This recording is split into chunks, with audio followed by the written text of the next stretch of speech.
Yes, corona మళ్ళీ బుసలు కొడుతున్నట్టుగా మనకు కనబడుతుంది. మళ్ళీ థర్డ్ వేవ్ లాగా 10,000 నుంచి 4 లక్షల కేసెస్ పెరిగే అవకాశం ఉంది.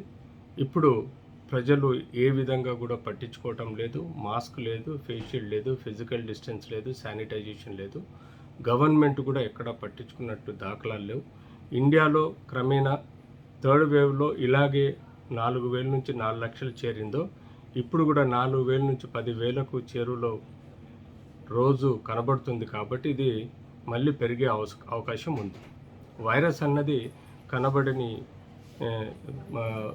వస్తువు కాబట్టి దాన్ని మనం నియంత్రించుకునే పద్ధతి యాంటీ కోవిడ్ మ్యానరిజమ్స్ పాటించాలి.